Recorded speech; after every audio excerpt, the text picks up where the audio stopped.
ladies and gentlemen. The very word secrecy is repugnant in a free and open society, and we are, as a people, inherently and historically opposed to secret societies, to secret oaths, and to secret proceedings. We decided long ago that the dangers of excessive and unwarranted concealment of pertinent facts far outweighed the dangers which are cited to justify it. Even today, there is little value in opposing the threat of a closed society by imitating its arbitrary restrictions. Even today, there is little value in ensuring the survival of our nation if our traditions do not survive with it. And there is very grave danger that an announced need for increased security will be seized upon by those anxious to expand its meaning to the very limits of official censorship and concealment. That I do not intend to permit to the extent that it's in my control. And no official of my administration, whether his rank is high or low, civilian or military, should interpret my words here tonight as an excuse to censor the news, to stifle dissent, to cover up our mistakes, or to withhold from the press and the public the facts they deserve to know.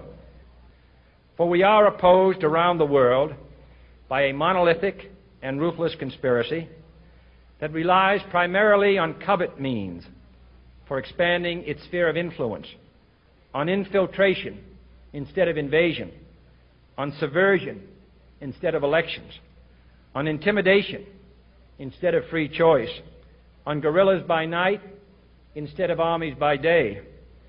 It is a system which has conscripted vast human and material resources into the building of a tightly knit, highly efficient machine that combines military, diplomatic, intelligence, economic, scientific, and political operations.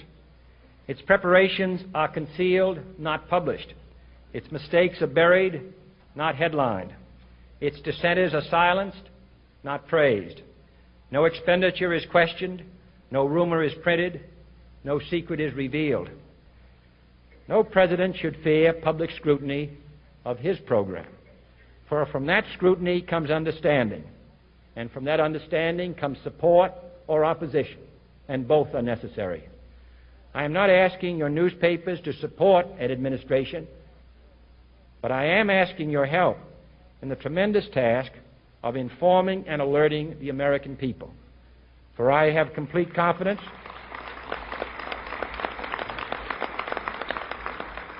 in the response and dedication of our citizens whenever they are fully informed.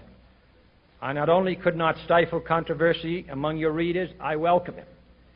This administration intends to be candid about its errors. For as a wise man once said, an error doesn't become a mistake until you refuse to correct it. We intend to accept full responsibility for our errors, and we expect you to point them out when we miss them. Without debate, without criticism, no administration and no country can succeed, and no republic can survive.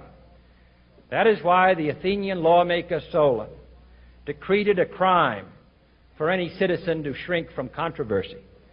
And that is why our press was protected by the First Amendment, the only business in America specifically protected by the Constitution, not primarily to amuse and entertain, not to emphasize the trivial and the sentimental, not to simply give the public what it wants, but to inform, to arouse, to reflect, to state our dangers and our opportunities, to indicate our crises and our choices, to lead, mold, educate, and sometimes even anger public opinion.